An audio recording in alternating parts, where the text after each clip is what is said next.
Hello and welcome to Pedro's Movie Cavern. My name is Pedro and today we are looking at a box that has DVDs in it. I have not really got any idea what is in this box. I haven't really done anything with this box since I moved, so I'm not 100% sure of what titles are in here. So that's what we're going to do today. We're going to have a look through the DVD box. Now, this is a sort of sequel to what's in the Blu-ray box, now what's in the DVD box. So yeah, like I said, I don't really know what is in here. I haven't really looked in here since we moved, mainly because of the lack of space. So that's what we're going to do. We're going to have a look. I'll just give a little bit of information about the movies, whether or not I think they're good or if they're bad. I'm just going to turn my television off. And we'll get cracking with the knacking. So, first, let's open the box. And like I said, yes, this is all DVDs. We have a smorgasbord of movies. What we'll do, we'll start at this end with the loosey-gooseys, and we'll go through the rest of them then. So first up, we have The Dead Zone, a Stephen King movie directed by David Cronenberg.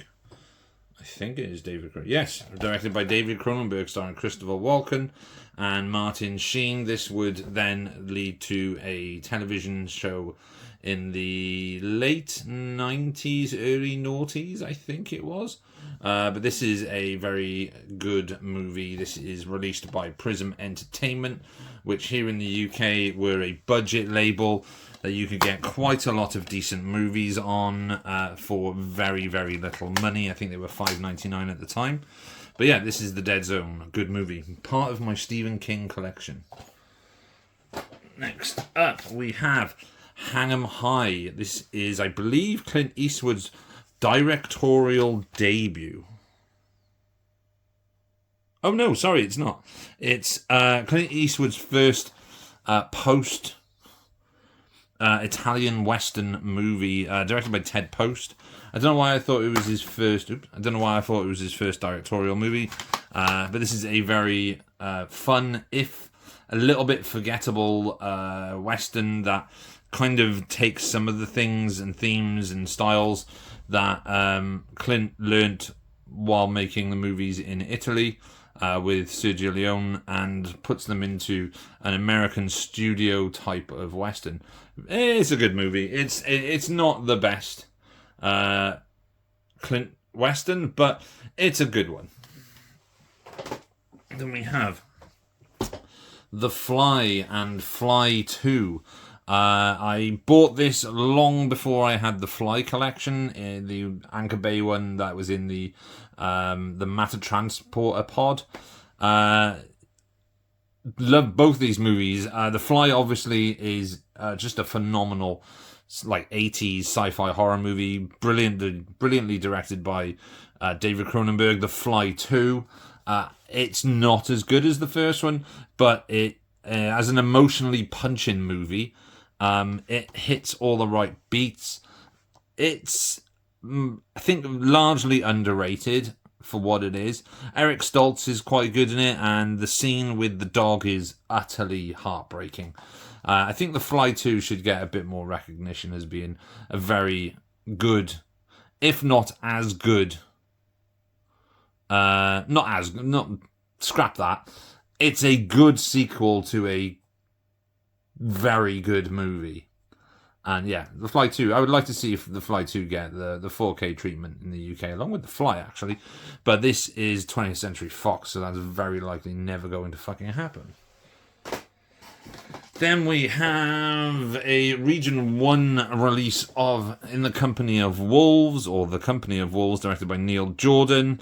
This was released by Hen's Tooth Video in the US, and Carlton, released by Least from Carlton here in the UK, which was I believe a production company, because they used to do the ITV Carlton collection, which were movies that basically was shown on ITV, but they did a collaboration for those. I've got a few of them somewhere, like Capricorn 1 and Saturn 3. But In the Company of Wolves, or The Company of Wolves, directed by Neil Jordan, is a sort of werewolf fairy tale stroke Little Red Riding Hood type of movie.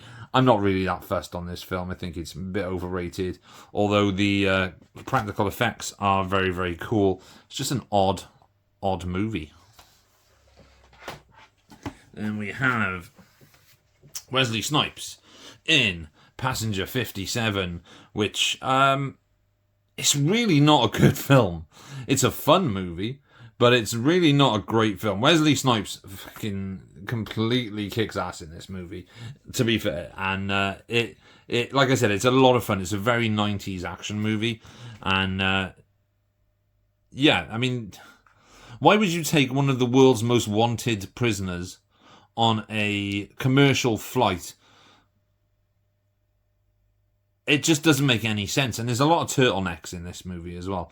But the action scenes are really good. Like I said, Snipes is really good. It's just, when you really think about it, it's just not the best movie ever made. Fun, though.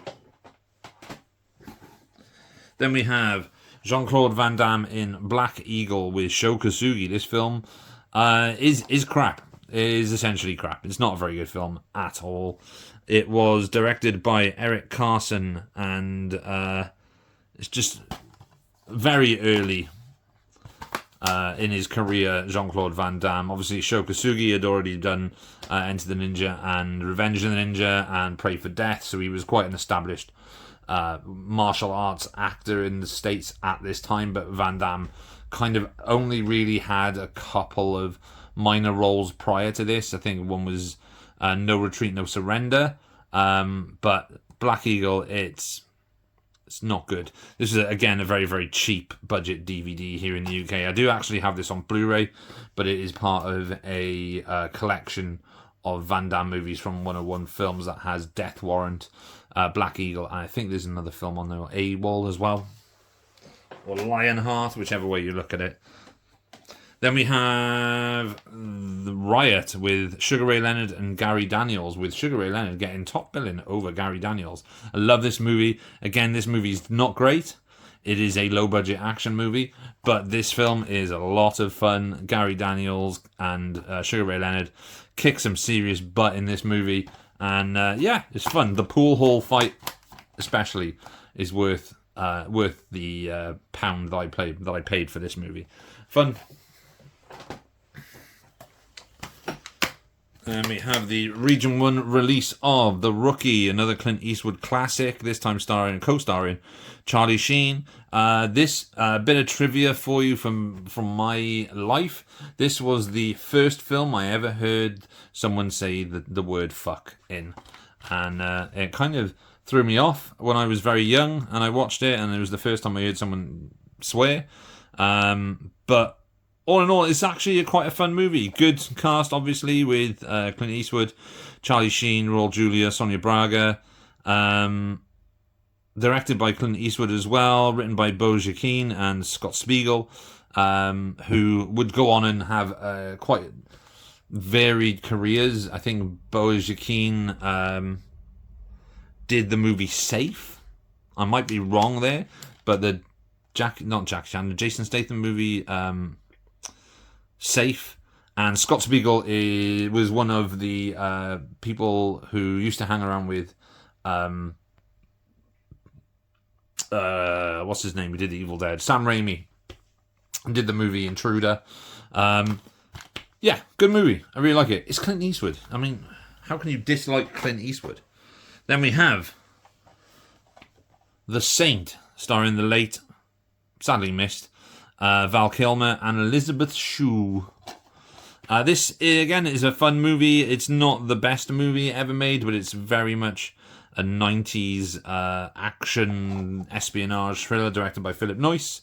Fun, like I said, it's fun. This is the British DVD. However, There is a Region 1 DVD, which I thought this was, and then I realised it had the 12 certificate on it. But this is also out of print on Blu-ray now and goes for a fair amount of money.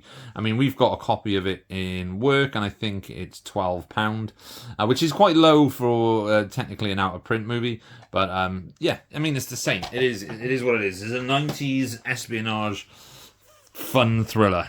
Then we have Cocoon: The Return, starring Courtney Cox from Friends and Steve Guttenberg, who we made him a star, apparently. Cocoon 2 is fun. I like Cocoon 2, same as I like Cocoon 1.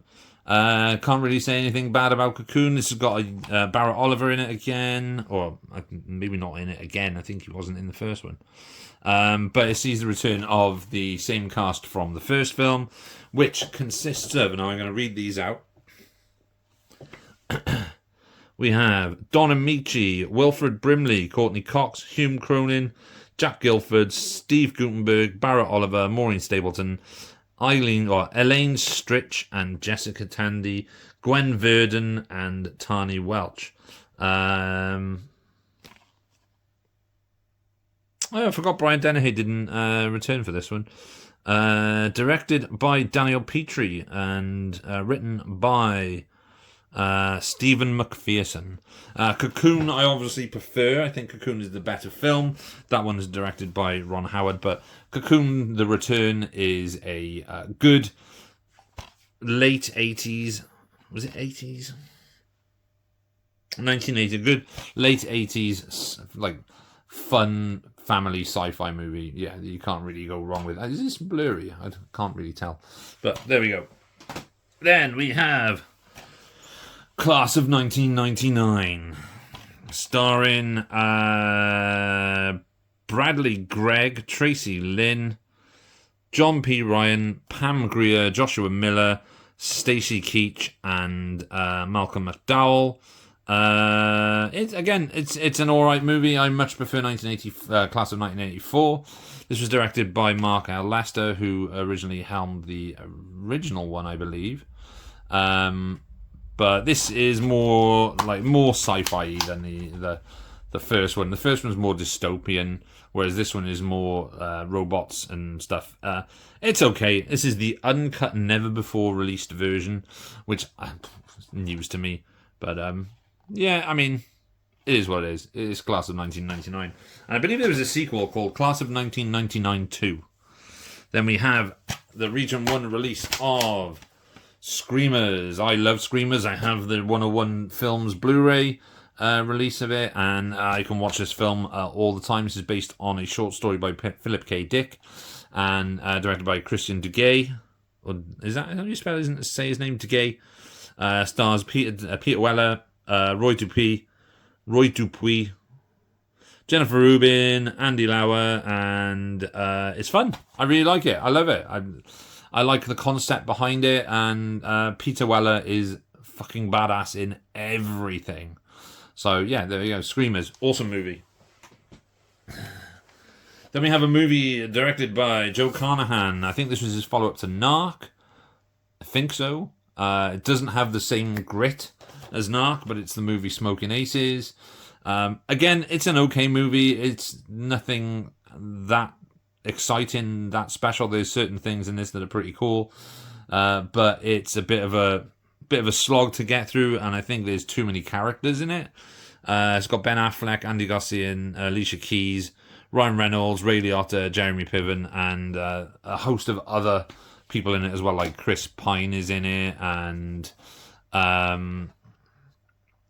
what's his name? Jason Bateman appears in it.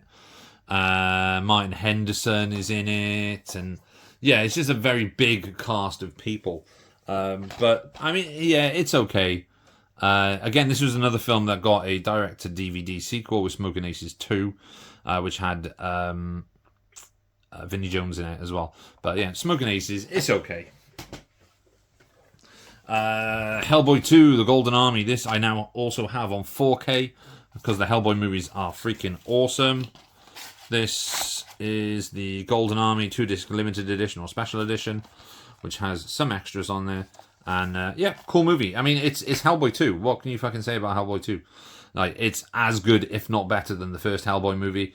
It's an absolute crying shame that Del Toro never made a third one, but we have two almost perfect Hellboy movies to satisfy our craving for Mike Mignola's devilly horned comic book character. Yeah, really cool movie. Love Hellboy 2. Then we have a box set. I'm going to have a drink a sec. Then we have a box set of classic British science fiction with the collection of Village of the Damned and Children of the Damned. Village of the Damned I own on Blu-ray. Children of the Damned hasn't had a release in the UK on Blu-ray yet, but these will suffice for now. Great old school British sci-fi. Children of the Damned, Village of the Damned is the first one. I believe it is. Yeah, Village of the Damned is the first one. It was based on the novel The Midwich Cuckoos, which ITV did a 8-part mini-series. I think it was 8 parts, based on The Midwich Cuckoos, which was part good, part boring. But you can't beat the original black and white 1960 version. Also remade by John Carpenter with Christopher Reeve and Mark Hamill. Then we have the Stanley Kubrick collection, which contains the movies The Killing, Killer's Kiss, and Paths of Glory. Had this before I got the Stanley Kubrick Blu-ray collection, but I don't think it has these. I'm not sure. I'll have to double check. The only film I haven't seen out of this collection is Paths of Glory. I don't know why. I absolutely love The Killing. I have the Arrow Academy Blu-ray of that. Killer's Kiss is good if short. And so yeah, need to get around to watching the Paths of Glory at some point. But yeah, it's a really, really good little 3-film collection that MGM put out. I have the Sidney Poitier collection as well, the same kind of collection, and a Paul Newman one that they put out. So I like it when they do little mini collections like that. Then we have On Back. The world was introduced to Tony Jaa through this movie. This is a bone-crunching, violent, action-packed martial arts extravaganza from Thailand, directed by, I think his name's Pasha Pinkau.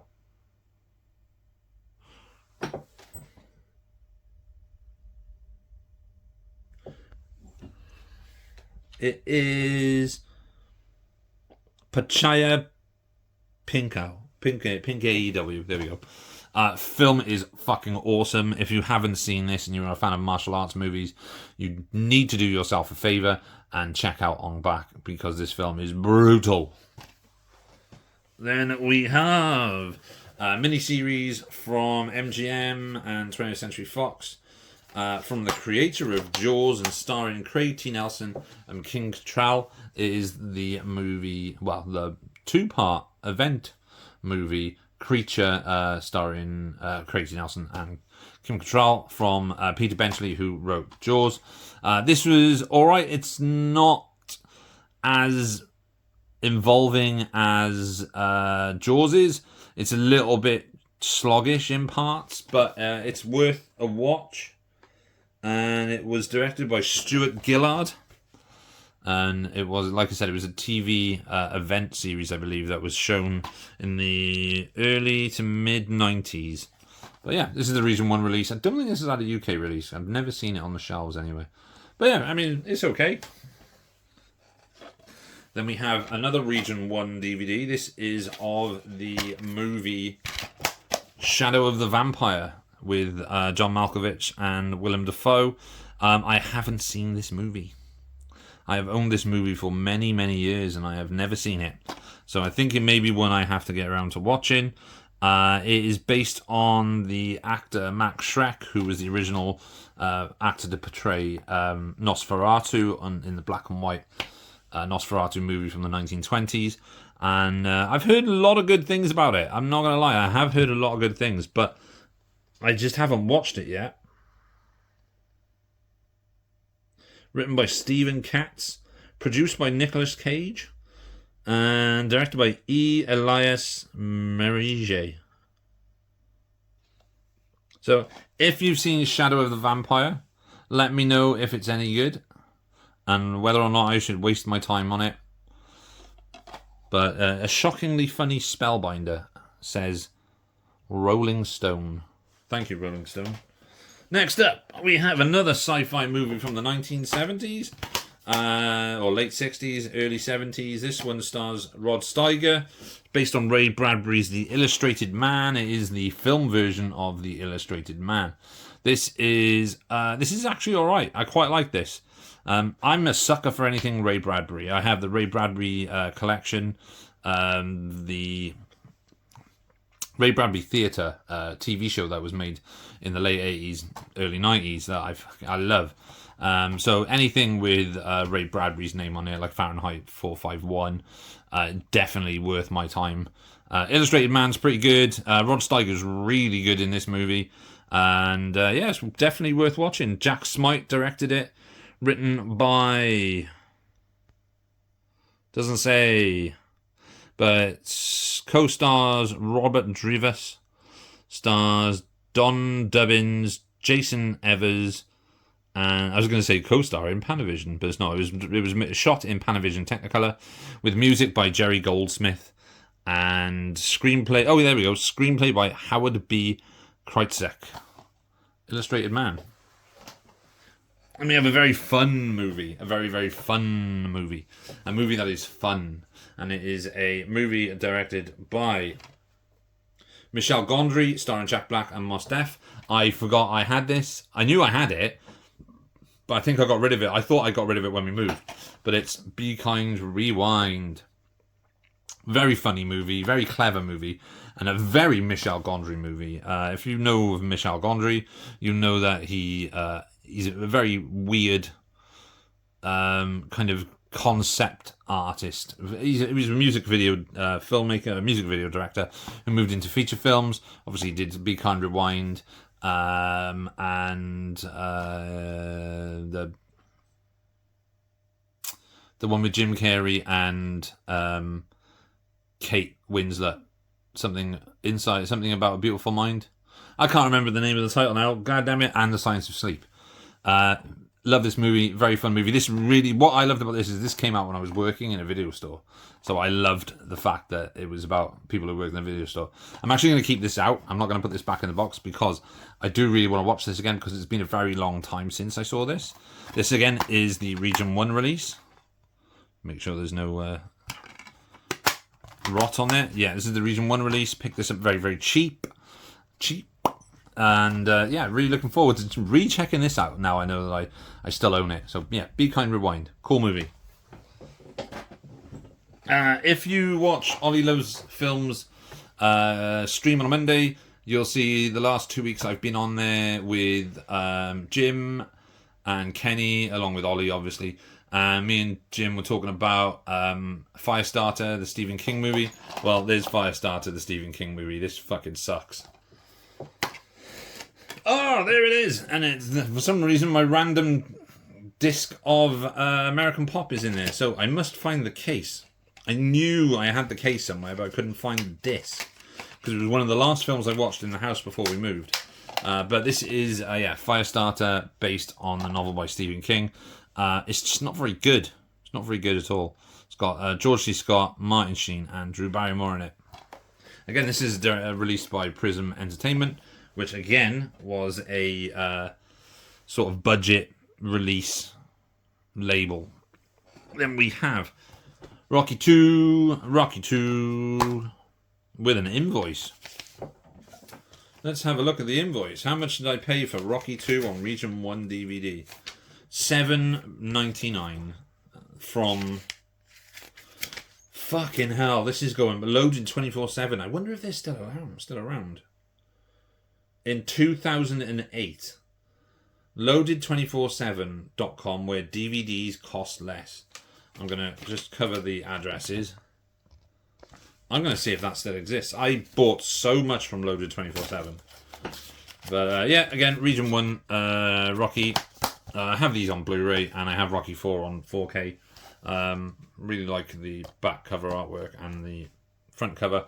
Yeah, it's Rocky. I fucking love Rocky. What can I say? Then we have Team America, World Police, from Trey Parker and Matt Stone, creators of South Park and Orgasmo and Cannibal the Musical and the Book of Mormon, and just all-round awesome people that I fucking love the stuff that they put out. Team America is great. Obviously, you should know what Team America is by now. It's Team America. It's Thunderbirds, but for adults. It's very fucking funny. Then we have another film that I have yet to watch, and one that I paid a total of 99p for. It is the movie No Way Out, starring Kevin Costner and Gene Hackman. Again, I think it was directed by Roger Donaldson. I know of the film. I've seen the trailer multiple times. I just haven't had a chance to sit down and watch the movie. So this is another film I might actually keep out and not put away, because I might try and watch that as well. Now that I have finished watching Battlestar Galactica, I have no more sci-fi shows to watch. Because I don't have the first 3 seasons of The Expanse to watch, which I want to watch next. Then we have Grosse Pointe Blank, a movie from my teens. I fucking love this movie so much. I have this on Blu-ray. This has introduced me to so many different bands and songs and stuff. And this is Cusack at his absolute goddamn coolest as Martin Q. Blank. Also stars Minnie Driver, Alan Arkin, and Dan Aykroyd, but it's also got Jeremy Piven in it, and Benny Urquidez, Benny the Jet, who is very well-known martial arts I say actor. He's appeared in a lot of movies. He's never had like a full leading role, but he fought Jackie Chan in, I think, Meals on Wheels or Wheels on Meals. Can't remember now. But yeah, he's in this. He has a fight, not with Minnie Driver, but with John Cusack, which I didn't realise that John Cusack was actually a quite high, I think he was a black belt in Taekwondo or kickboxing himself, which he started, I think it was in the Better Off Dead, maybe, or Say Anything, one of those. But yeah, I love this movie. This movie's so good. George Armitage directed, just great. Joan Cusack's in this as well, and she's so funny. And then we have a great movie from the 1950s. From exactly 1950. The movie The Asphalt Jungle, starring Sterling Hayden and Louis Calhoun, directed by John Huston. This is a very cool heist movie, which is very influential on a lot of other post-Asphalt Jungle heist movies. And if you haven't seen it, check this one out. It's very, very good. If you like The Killing and you like Rafifi, Asphalt Jungle is right up there. Also stars Gene Hagen, James Whitmore, Sam Jaff, John McIntyre. Screenplay by Ben Maddow and John Huston, from the novel by W.R. Bennett. It's produced by Arthur Hornblow Jr. Hornblow, that's not a real name. And it's 107 minutes and definitely worth your time. Sterling Hayden in anything is always worth your time. Even if it's The Killing or the movie Suddenly, which also co-stars Frank Sinatra, which is a great little movie as well. Also, Sterling Hayden shows up in Long Goodbye, the Philip Marlowe movie with Elliot Gould. Then we have the unofficial third of the Dollars trilogy, I guess. Fistful of Dynamite, or as also known as Duck You Sucker, which co-stars Rod Steiger and James Coburn. This is about the Mexican Revolution in the early 19th century, or early 20th century, I believe. Again, this is being a Sergio Leone movie. It is 2.5 hours long, but this one really flies under the radar quite a lot when people talk about the Sergio Leone movies. They always think of the Dollars trilogy, and then they think of Once Upon a Time in the West and Once Upon a Time in America. But you don't really think of Fistful of Dynamite. And it is a good movie. It probably isn't on the same level as like The Good, the Bad, and the Ugly, and Once Upon a Time in the West and Once Upon a Time in America. But it is still a very, very good film. And Steiger and James Coburn are fantastic in this movie. Then we have Le Calada, which is also known as Sit in Target. This is a Spanish, I believe this is a Spanish bootleg release of Sit in Target, which is a British crime movie starring Oliver Reed. I just realised how bad the back of this is. Spain's well known for doing official bootlegs, if you know what I mean, because these films don't get releases over there, so they just make their own releases of them. But Oliver Reed plays this absolute psycho. It's got Jill St. John in it. Ian McShane is also in it, and so is Dot Cotton from EastEnders. For anyone from America who doesn't know who Dot Cotton is, she was a character in a very, very, very long-running, still running soap opera here in the UK called EastEnders. She played a character called Dot Cotton who ran a what do they call it? A laundrette. It's very British, but Sit in Target's okay. It's not a bad movie at all. I would like to see a proper version of this get a release, but like I said, for now this'll do as a booty boot of it. So yeah, Sit in Target. Oliver Reed is a dick in this movie.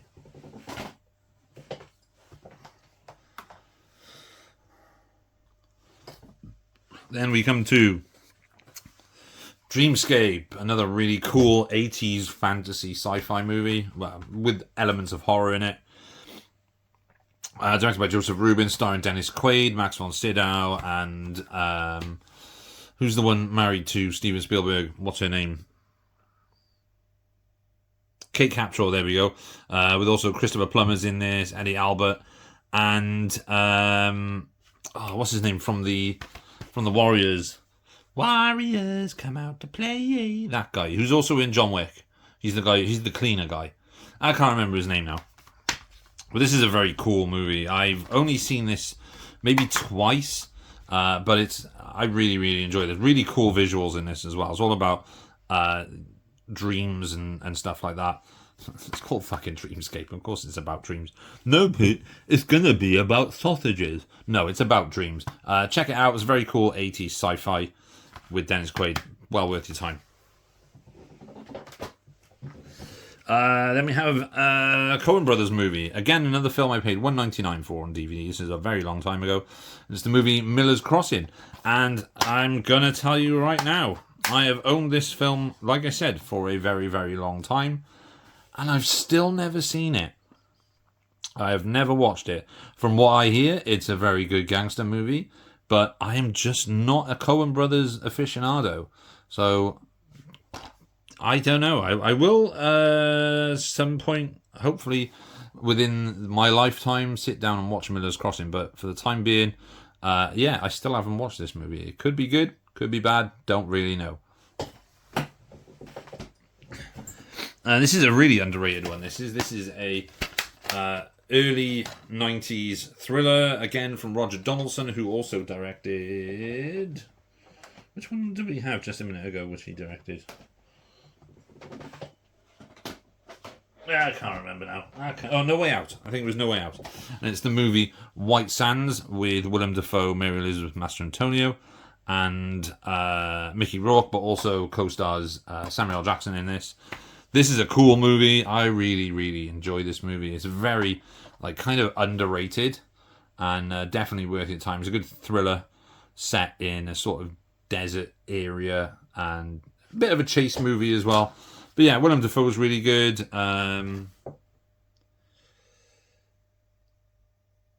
Plays a sheriff in a small town.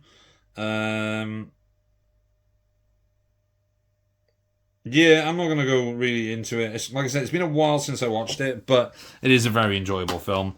And White Sands, very cool. Great 90s thriller now.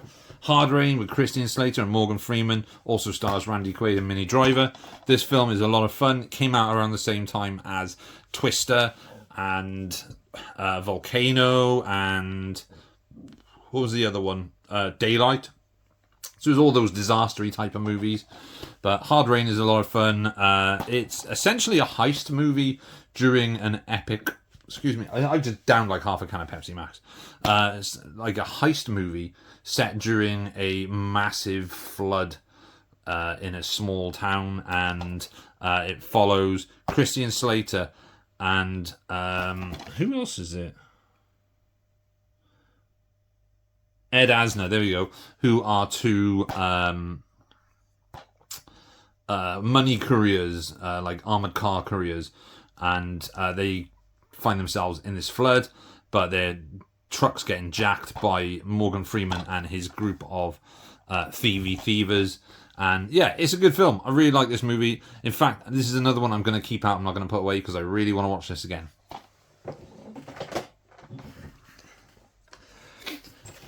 Then we have another mini-series from the early 2000s, I think it is. 2006, yeah.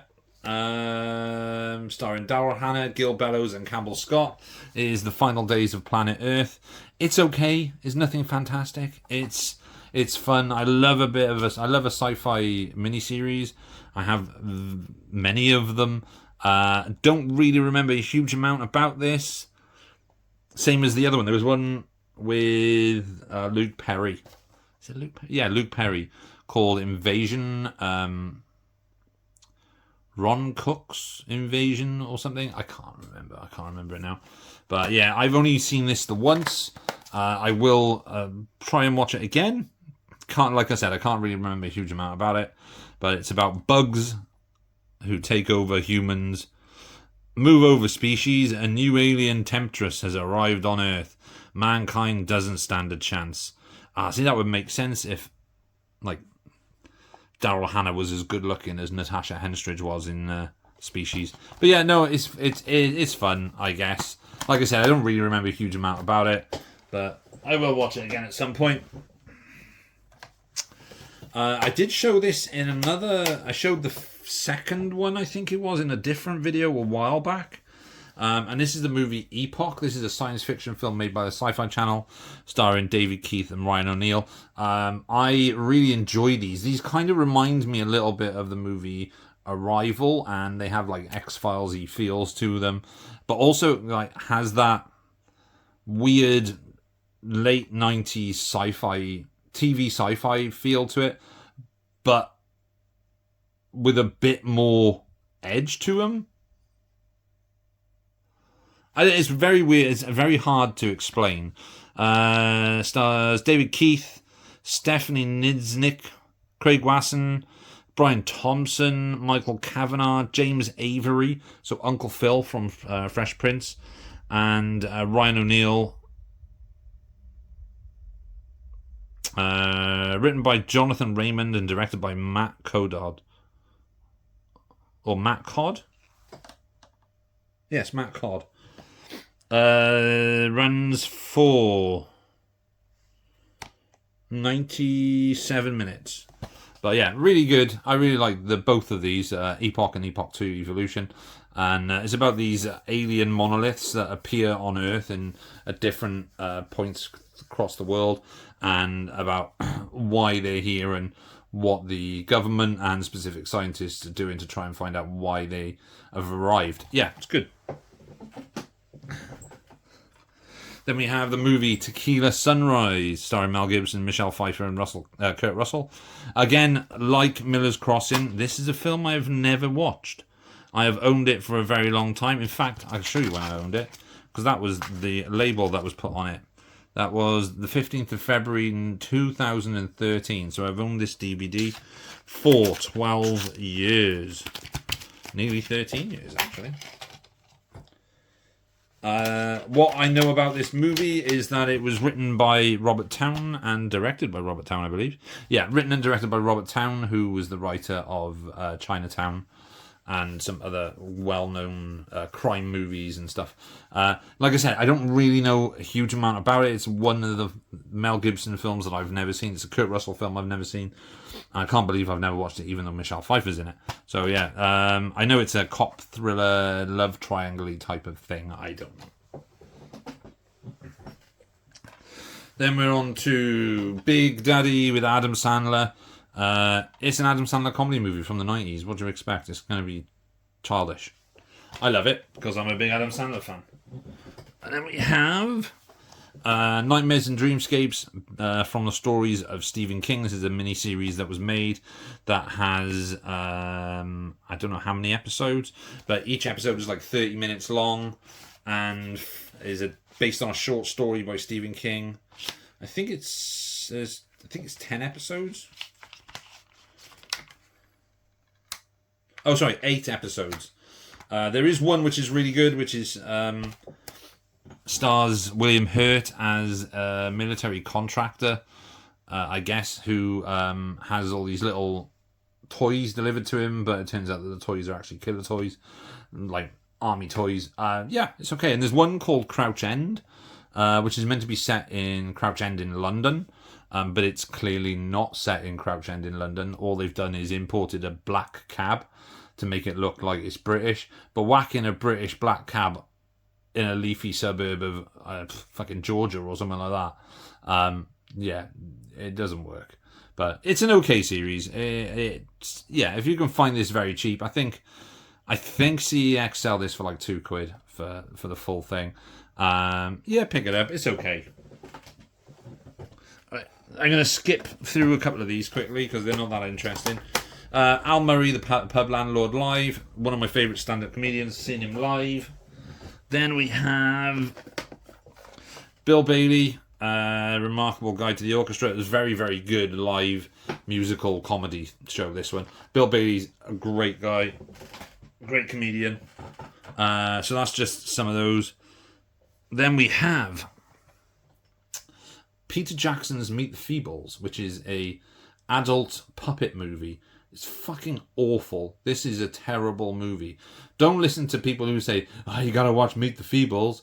Don't watch Meet the Feebles. It's awful. It's probably the worst film that Peter Jackson has made. And as you know, Peter Jackson is a very well-known, very acclaimed filmmaker, director of the original 3 Lord of the Rings movies, and then the 3 Hobbit movies, as well as The Lovely Bones and King Kong. But also directed in his early career, he made like really gross out horror comedies with bad taste, Meet the Feebles and Brain Dead, but also kind of cut away from the horror with real life horror with the movie Heavenly Creatures, which he then followed up with his first sort of studio movie, like Hollywood studio movie, with The Frighteners, which is a great movie. But yeah, this is probably Jackson's worst movie that he's made. It's just fucking awful. This is another film we talked about on Ollie Loves Film stream the other night, and it's the movie Mannequin. Love Mannequin, great 80s comedy with Andrew McCarthy and Kim Cattrall. James Spader is also in this, and E.G. Marshall. G.W. Bailey, not E.G. Marshall. G.W. Bailey, Captain Harris from Police Academy, which, again, I got confused with the other day on the stream. Directed by Michael Gottlieb. Yeah, it's fun. I love it. It's a very cool, fun 80s movie. There is a sequel to this. It's just not as good, though. Yeah, Mannequin. And the final of the top layer is a 4-movie sci-fi movie marathon from Shout Factory. An MGM which features 4 movies. I have seen 3 of them. There's only one left on here that I haven't seen. And it is this release that has Arena, which is the film that I selected on Ollie's stream the other day, as a deep cut, if you will, for movies that we recommend on physical media. Love Arena. The other one is America 3000, which is a ridiculously silly post-apocalyptic movie. And then the other one that I've seen out of this 4-movie collection is The Time Guardian, which is an Australian sci-fi film with Dean Stockwell and Carrie Fisher. It's not very good. There are some very funny videos breaking down The Time Guardian on YouTube, which I highly recommend watching. It's a lot of fun, don't get me wrong, and there's boobies in it. And it was a PG movie when I saw it on VHS back in the 90s, and you can't believe that there's boobies in it. The only film I haven't watched is Eliminators, which I have heard is actually quite good, but I will hopefully at some point get around to watching it, which I say for every movie that I haven't watched. Within the future, not the near future or the distant future, just in the future I will at some point watch it. But out of the 3 that I have seen, Arena for me is the top film, then America 3000 because it's fucking so silly, and then The Time Guardian, which it's not the best movie ever made, but it is fun. And then I'll watch Eliminators. So yeah, there we go. So that is layer 1 of this box. Now, I might just continue it and just make an 1.5-hour video, because I don't really want to put this box back without doing all of it, and I haven't got the room in here to keep this box, because this box was in storage and I've taken it out. So I might just continue it, and we'll see how far we go. What time are we? We got time. It's my day off. What can I say? So, moving swiftly on. I'll pop these up by there. We have, the first one is The Replacement Killers. Again, this is the Region 1 release of The Replacement Killers, directed by produced by Kirk Wong, sorry. Is it? No. I'm getting that mixed up with The Big Hit. This is directed by Antoine Fuqua. This is Antoine Fuqua's first movie. Produced by John Woo, starring Chow Yun-fat and Mira Sorvino. Good action movie. Gets the feel of the heroic bloodshed genre that Hong Kong cinema was known for, and especially John Woo was known for in the mid 80s to mid 90s. Before, actually, I say mid 90s. So from the mid 80s, with films like Better Tomorrow and The Killer and Bullet to the Head, and in the 90s then with Hard Boiled, before he moved on to Hollywood with Hard Target. This gets that almost spot on. Chow Yun-fat is really cool. The chemistry he has with Mira Sorvino is also very, very nice. You also get a little show up of Danny Trejo as one of the replacement killers in this. Yeah, it's a good movie. It's a good action film. Very 90s. I think he followed that up with The Corruptor with Mark Wahlberg, which is it's just a boring movie. Then we have another fun Gary Daniels movie, and it is the movie Rage. Now, if you've ever seen the movie Crank, this is essentially Crank times 100. This film is fucking mental. Absolutely bonkers action movie from start to finish. The stunt work in this is incredible. The action fight scenes, shootouts are fucking phenomenal. And there are like 6 million pieces of glass that are smashed in this movie. It's bonkers. Yeah. Yeah, just check this movie out. It's so good. Directed by Joseph Merry from PM Entertainment, which was Richard Pepin and Joseph Merry. Just an absolutely insane action movie. This is a really, really cheap budget release from Prime DVD or LC Prime. I can't remember. But this film is bonkers beyond bonkers. Like I said, it's Crank times 100. It's Rage!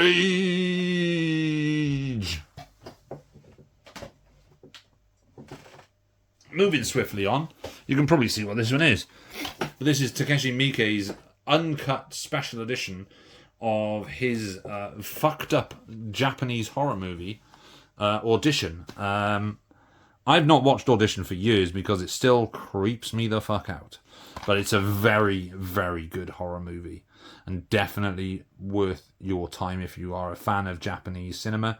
You owe it to yourself to check out Audition, because I think this is the turning point where Miike went from sort of exploitative filmmaker with films like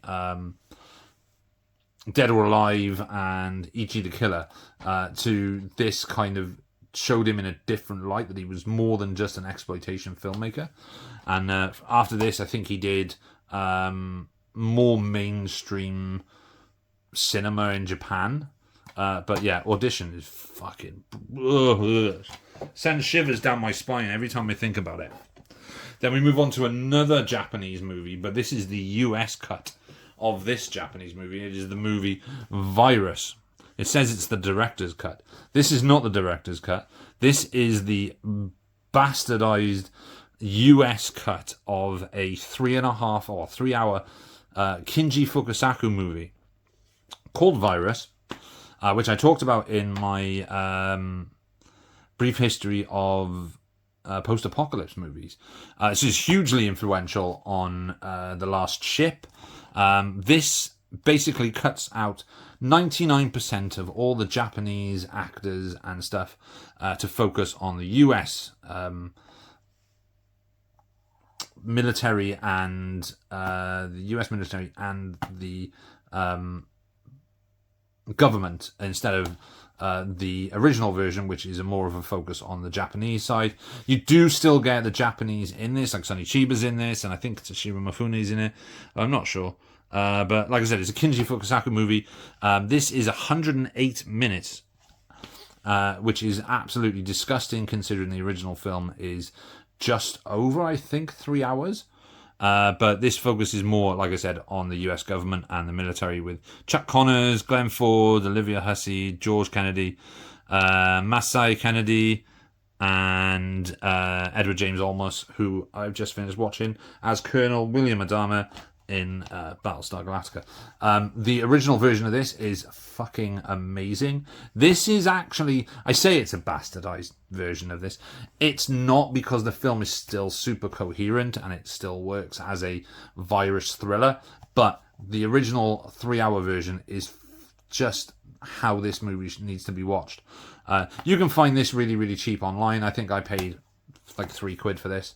And yeah, it's a great movie in its original form, but it's an all-right movie in its 108 version. It's definitely not the director's cut, though. I don't think Kinji Fuku sat there and went, do you know what would be really good? If we cut out all the Japanese footage, which is most of the movie. But yeah, Virus is cool. I like that movie. Moving on to a film that was really controversial when it came out, because it went through the hands of multiple different directors who used multiple different pseudonyms. So it was directed by Thomas Lee, who is an amalgamation of multiple different filmmakers, from Walter Hill to Francis Ford Coppola to someone else as well. And it's the movie Supernova, starring James Spader and Angela Bassett. This film is an absolute mess of a movie, but it is a lot of fun. Again, like I said, sometimes films can have messy productions and can go through multiple different filmmakers, can be recut by a different editor, have different scores put on it, and you never get the original film that was intended to be. But sometimes you get a beautiful mistake, like the movie Supernova. Yeah, I mean, it's not the best film ever made, clearly, but it is a fun late 90s sci-fi thriller with a great cast. It's Robin Tunney's in it, and Robert Forster, Lou Diamond Phillips, Peter Facinelli, Wilson Cruz, Angela Bassett, James Spader. Yeah, I like Supernova. I enjoy it for what it is, which is an absolute mess of a movie. And yeah, it's worth your time if you want a fun movie. So, then we have, what have we got next? We have Josie and the Pussycats, which I recommend to everyone because this film fucking rocks.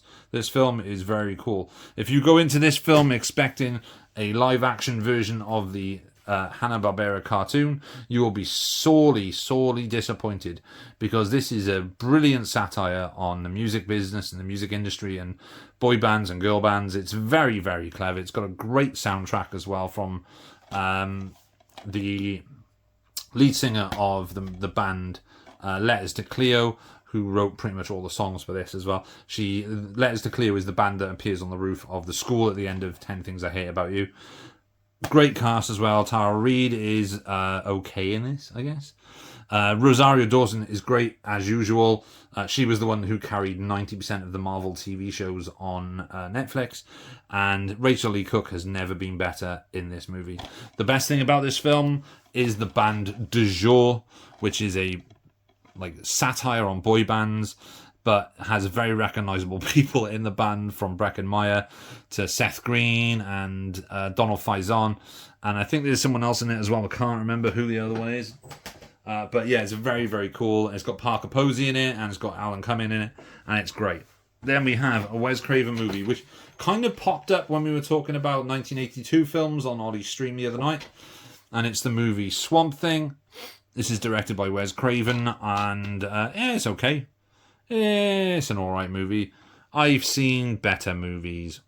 Got Adrian Barbeau and Louis Jourdan in it. Yeah, it's okay. Then we have a film which I think I mentioned it. It's Revenge of the Ninja when I was talking about Shokasugi. Again, it's a 80s ninja movie. What are you expecting? It's cheesy, it's violent, it's cheesy and violent, and it's violent and it's cheesy, and it's got Shokasugi. It's an American ninja movie. And I don't mean American Ninja as in the Michael Dudikoff movie. I mean, it's an American-made ninja movie called Revenge of the Ninja. Who directed this? Yeah, Sam Firstenberg. So that's nothing against Sam Firstenberg. Sam Firstenberg is a really cool guy. He's on Facebook quite often. He directed the American Ninja film as well. But yeah, Revenge of the Ninja, not the best movie. It's fun. It's okay for what it is. We have Truth or Consequences NM. This is the film directed by Kiefer Sutherland, starring Vincent Gallo, Macalty Williamson, Kiefer Sutherland, Kevin Pollak, Kim Dickens, and Grace Phillips. I watched this once, never seen it since. It's been about 20 years. Can't remember anything about this movie. Then we have Stephen King's Needful Things. Good movie. Kind of reminds me of the miniseries he did called Storm of the Century. Even though they're not like connected, but Needful Things has that same sort of atmosphere and aesthetic that film had, that miniseries had. Good movie. Max von Sydow's great. Ed Harris is great. Bonnie Bedelia is good in it. J.T. Walsh, Amanda Plummer.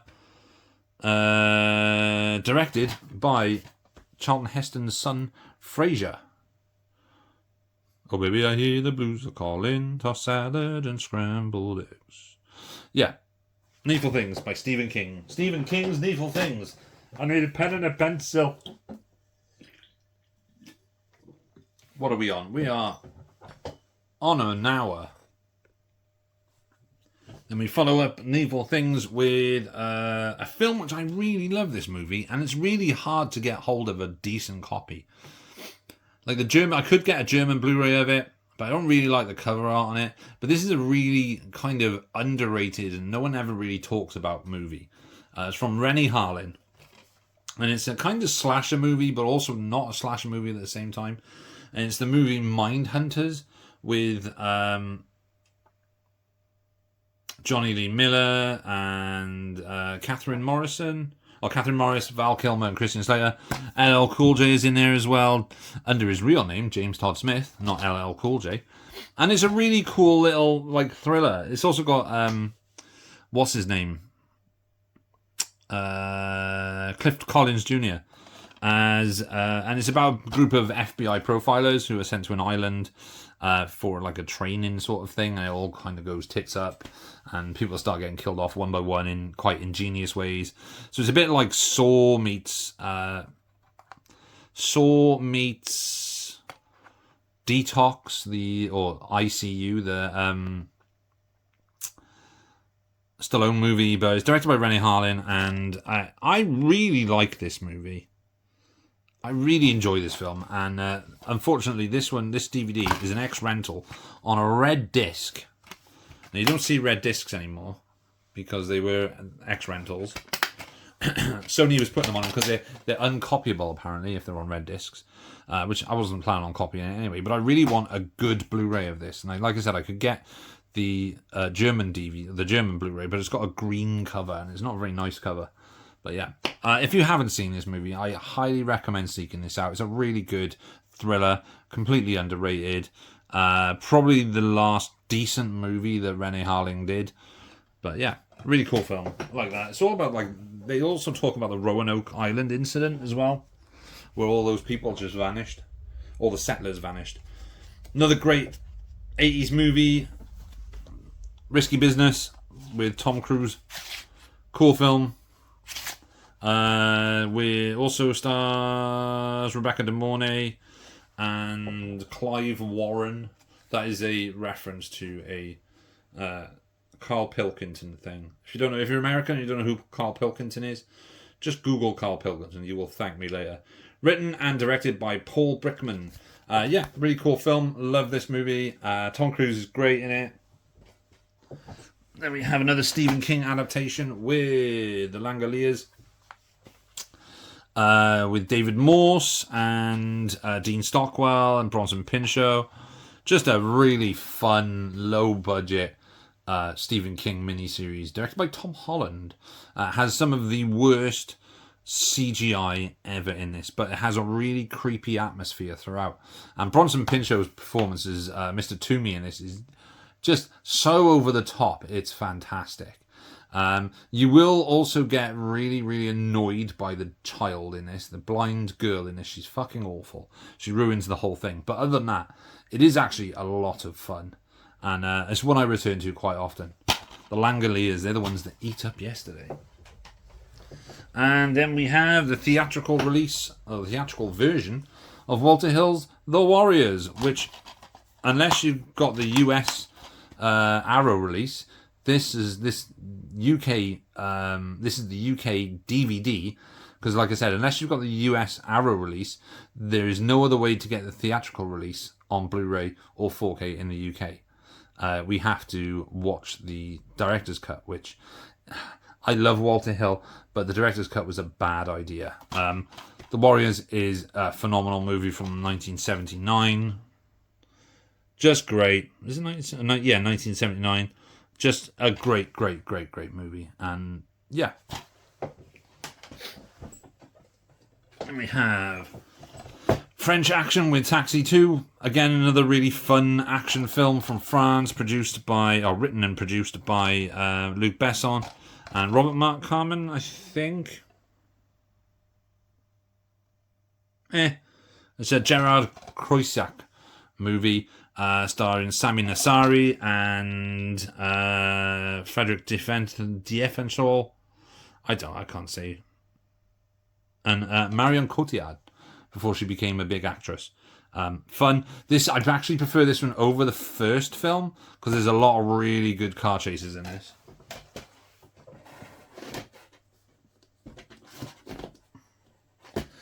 Fire and Ice. Awesome movie. I have this on Blu-ray. I have the German Blu-ray of this. This is a film by Ralph Bakshi that is based on artwork and a story by Frank Frazetta, who is the fantasy artist who's done the covers for like the Conan DVD, and also did the poster artwork for Clint Eastwood's The Gauntlet. Very cool fantasy movie. Very cool animated fantasy movie. Definitely worth checking that out. Then we have the movie Alligator, which has now had a release in the UK from 101 Films. I think it's on 4K in a box set with Alligator 2. This is a Korean release that I bought from eBay. As you can see. Yeah, cool movie. Robert Forster's great in it. Robert Forster's great in everything, though, isn't he? Robin Riker and Michael Gazzo. Then we have Ride with the Devil, a Western directed by Ang Lee. Never seen it. It's just been here for the entire time the DVD's been out. Never watched it. Great cast in it. Skeet Ulrich, Tobey Maguire, Jewel, and Jeffrey Wright. Don't know anything about this movie apart from the fact that it's a war Western sort of thing. Yeah. Another film I've never seen, which I bought. I didn't pay $5.99 for it. I paid less than that. is El Topo by Alessandro Jodorowsky. From what I know, this is a super duper weird ass movie, and I don't know why I own it. Then we have The Hard Corpse, starring Jean-Claude Van Damme and Vivica Fox. Not a horrible movie. It's an alright Van Damme straight-to-DVD movie. I've seen better stuff. This was before he started doing all the European... I think this is when he started doing the European lens stuff. It's directed by Sheldon Lettich. Yeah, it's okay. Six String Samurai is a really fun post-apocalyptic musical samurai movie, which stars Jeffrey Falcone, which is this guy, who looks a bit like what's his name? Hank Marvin from The Shadows. Interesting thing about this, the music was created by Brian Tyler, who went on to become a big Hollywood music composer. Written by Jeffrey Falcone and Lance Maniga, directed by Lance Maniga. Also has a band in it called Red Elvises, who were sort of like a rockabilly band that dressed like Elvis. I like this movie. It's very fun. It's a very silly film. Really good, like, production design on it as well, and it makes you think that makes you feel that it is a post-apocalyptic movie. Yeah, cool movie. And then we have Escape to Victory, which is the World War II football movie starring Sylvester Stallone, Michael Caine, Max von Sydow, and Pele. I also own this on Blu-ray. It's in the premium collection. Good movie, good fun movie. They try and escape from a World War II Nazi prisoner of war camp during a football match. A bit like The Great Escape. Moving swiftly on, we have Stephen King's The Stand, my favourite Stephen King adaptation of all time. I have seen this God knows how many times. I first originally saw it on BBC One when it was aired. Then I watched it on VHS across 6 VHS tapes, I think it was. Then the DVD came out, so I watched it on there. And now I also have the Blu-ray. I absolutely love this movie. Well, this miniseries. I can watch it whenever. Just remember, M-O-O-N spells moon. Then we have The Majestic, written and directed by Frank Darabont, starring Jim Carrey. This was his follow-up to, I believe it was Shawshank Redemption, which he then followed that up with The Mist, if I believe rightly. I've only seen this once, so I can't remember a huge amount about it, but I remember it being very, very good. And it's about a cinema in a small town in the 1950s. Yeah. I've talked about Mission to Mars multiple times on here. It's Mission to Mars. I've also talked about Strange Days multiple times on here. It's Strange Days. Cool movie. Written by James Cameron, directed by Catherine Bigelow. Battle of the Damned, starring Dolph Lundgren. This was free from Fetch Publicity a few years ago. It's not the worst Dolph Lundgren movie ever made. It is a robots and zombies movie. Bonkers, but fun. Another Dolph Lundgren movie is The Bridge of Dragons. This is a very cool sort of post-apocalyptic dystopian action thriller. Directed by Isaac Florentine, which is the stuff he did. If you don't know who Isaac Florentine is, just Google him or IMDb him and you'll see how instrumental he was in martial arts movies in the late 90s, early noughties. He's the one who basically gave us Scott Adkins. But yeah, this is a really cool film. Moving on. We've only got one strip of discs left to go. We have Romeo Must Die. Jet Li, awesome in this. Aaliyah, may she rest in peace. Really good in this. Delroy Lindo was also in it. Good martial arts movie as well, by the way. Calamity Jane. I'm going to talk about Calamity Jane again now in a sec, because there's something I want to say about Calamity Jane. Once Upon a Time in Mexico, I have the Arrow Mexico trilogy on Blu-ray and 4K over there. It's okay. It's not as good as I was expecting it to be, being a big fan of Desperado, but it's okay. Mark Dacascos in Only the Strong, a very good martial arts film. Probably Dacascos' biggest hit outside of John Wick 4, I think. Or John Wick 3, sorry. This is a very fun movie. Again, I think this was directed by Sheldon Lettich. It was indeed. Dacascos is great in that. Recoil, another insane Gary Daniels action movie. The opening 15 minutes of this is just pure non-stop action. Sahara, what could have been a great adventure franchise following Dirk Pitt, is just a generic action movie. Why I wanted to talk about Calamity Jane is because Calamity Jane kind of means something to me. It didn't really mean something to me up until 2 years ago. So I used to watch Calamity Jane as a kid all the time, and I love it. I think it's a great movie. But there is a significance to this film for me now, because this was the last film that I watched before my mum passed away. So whenever I think of this, I now think of my mum, which doesn't make me upset. It makes me happy to know that this is one of her favourite films. So the last film that I watched, like literally 2 days before she passed away, was this movie. And yeah, and it's just little things like that. Then we have The Shepherd, starring Jean-Claude Van Damme, directed by Isaac Florentine again.